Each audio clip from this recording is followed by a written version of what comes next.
¿Qué características políticas, económicas y sociales tuvo la revolución al norte del país? Yo creo que es muy importante subrayar que cada entidad federativa contribuyó con ideas propias de una sociedad que estaba en pleno movimiento. En el norte ocurren hechos muy peculiares, quizá no únicos, pero bueno, son los ejemplos que yo conozco. Por ejemplo, cómo en la época de Porfirio Díaz se abre el país a la inversión extranjera. Yo creo que es poco conocido que en el norte, por ejemplo, en el estado de Durango, bueno, y en Chihuahua y en Coahuila, llegaron capitales tan fuertes como los de los Rockefeller, como los de la familia Guggenheim. Llegaron capitales alemanes e ingleses que trastocaron completamente la sociedad. Nosotros estamos acostumbrados a ver la revolución como la lucha por la tierra, pero entre terratenientes y campesinos. Pero de verdad es que es un laboratorio maravilloso poder ver que la lucha no fue nada más entre campesinos y terratenientes, sino entre hacendados e inversionistas, estos inversionistas norteamericanos o alemanes o ingleses, entre los mismos terratenientes mexicanos y con los pueblos. Nosotros nos han enseñado a pensar de que pobrecitos los campesinos, ellos fueron despojados de sus tierras. Yo lo que quiero decir es que la revolución la tenemos que ver con muchos matices. Los campesinos no siempre fueron despojados, como en el caso del estado de Morelos, por ejemplo, que ahí había el tipo de producción, por ejemplo, cañera, el azúcar, es extensiva, es una agricultura extensiva. Entonces sí se va metiendo a las tierras de los campesinos. Pero a la inversa también tenemos que pensar cómo los campesinos se fueron metiendo a las tierras de los hacendados. ¿Por qué? Porque en el siglo XIX, cuando después de las reformas liberales, se les dio a los pueblos el común, digamos, la medida territorial en la que ellos cabían, ¿no? ¿Cómo se midió? ¿Qué pasa? Que la gente va creciendo, o sea, los pueblos se van expandiendo, va creciendo la población.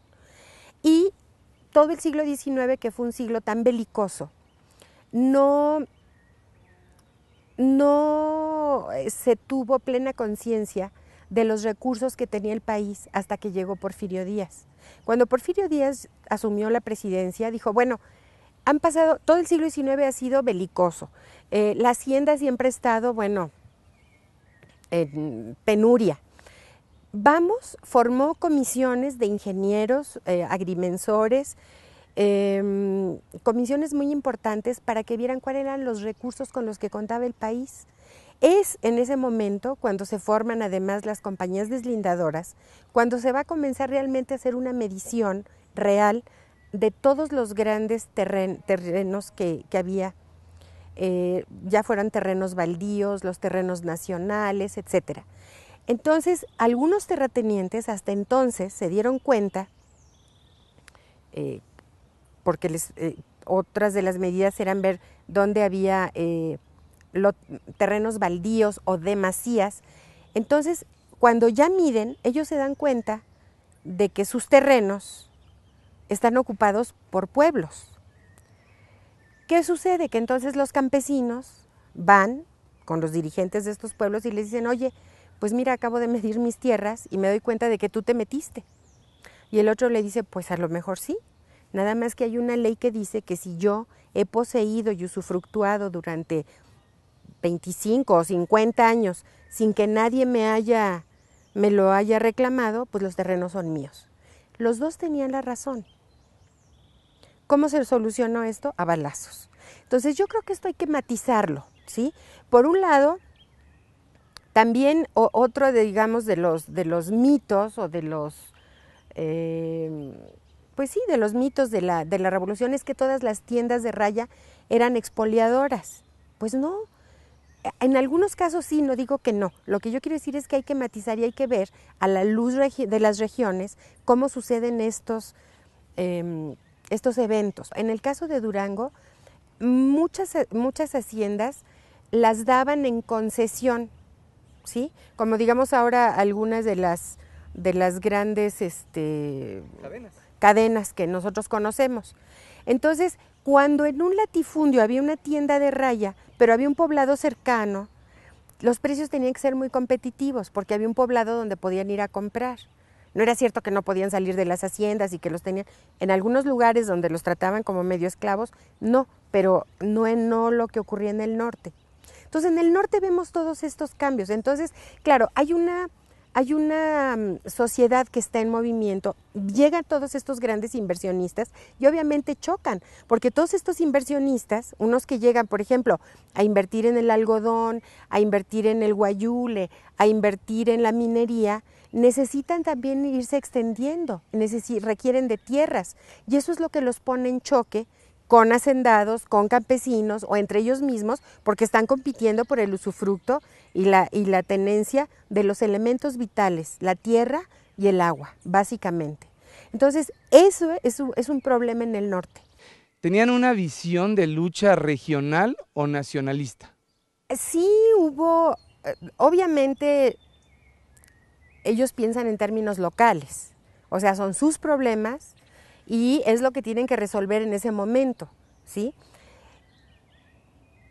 En términos revolucionarios, por ejemplo, si usted piensa incluso en quienes seguían a los líderes, por ejemplo, a Villa, ¿no?, en el norte, con gente de Coahuila, de Chihuahua, de Durango, y a Zapata, ¿no?, con gente de Morelos, o algunos de Tlaxcala o de Puebla, de algunas regiones donde podía tener influencia. Obviamente ninguno de ellos pensaba, pero ni lejanamente, que podían estar bajo las órdenes de Villa, o los norteños que podían estar bajo las órdenes de los sureños. No se sentían identificados para nada, empezando porque en el norte había una tradición de luchas, ¿no?, contra los apaches, que los habían hecho, y además lo que yo decía hace un momento, esta colindancia con Estados Unidos, que les da otra manera de pensar, ¿sí? Son más, la gente es más abierta y más acostumbrada a luchar contra el medio ambiente, contra la sequía, contra las agresiones de las tribus bárbaras. Digamos, en el siglo XIX, por eso la gente en el norte es tan luchona, tiene características muy especiales, ¿no? La gente en el centro es otra cosa, y además incluso la visión agraria de Villa y Zapata es distinta, ¿no? En la Convención Revolucionaria en Aguascalientes, Villa acepta finalmente el plan de Ayala, pero como una mera estrategia. La mente de Villa está en una sociedad de pequeños productores, de pequeños propietarios, ¿sí? Incluso Villa decía, es que la revolución no prometió dar tierras, prometió reparar injusticias. Y además, si hay un hacendado que tenga un latifundio, pero el latifundio es productivo, decía, no vamos a crear, por reparar ciertas injusticias, vamos a crear otras, ¿sí? Sí habla de la división del latifundio, pero no de los productivos, sino de los que estaban improductivos. Incluso Villa, por ejemplo, algo que me parece talentoso fue haber puesto a trabajar las haciendas que había confiscado o que habían quedado abandonadas por los propietarios por lo mismo de la guerra, se las da en administración a gente para que sigan produciendo, para que la gente no se quede sin trabajo y para que sigan produciendo, y ese dinero lo inviertan en la guerra, pues para comprar pertrechos, armamento, uniformes, etcétera. Sí, Zapata, en cambio, piensa en una sociedad colectivizada. Son diferentes. Felipe Ángeles, en algún momento de su vida, cuando estaba en Estados Unidos, escribió una carta a otro revolucionario que estaba en en Los Ángeles, California, a José María Maytorena, y le dice, le estaba pidiendo ayuda para que le publicaran esa carta, porque había periódicos como que se rehusaban. Dice, y yo lo que quiero decirles a los zapatistas es que el plan de Ayala es malo hasta para ellos, ¿no? O sea, como que ya había tenido mucho tiempo para analizarlo y para digerirlo y decir, es que es malísimo, ¿no? Pero bueno, son estas vivencias tan diferentes y obviamente cada uno piensa local. Villa sentía que él no podía ser presidente de México porque no tenía la educación. Decía, eso hay que dejarlo para la gente que lo pueda hacer, ¿sí? No, esa famosa fotografía maravillosa donde están en Palacio Nacional cuando van a ver al presidente convencionista, a Eulalio Gutiérrez, que se sienta Villa en la silla presidencial y así en tono festivo y burlón dice, ¿qué tendrá esta silla que convierte a los hombres en malvados? ¿No?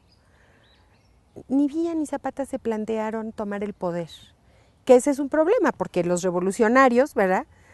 Pues siempre se plantean, si hacen una revolución, obviamente es para poner un nuevo, acabar con el viejo régimen que no resuelve nada, pero todos tienen un proyecto de nación.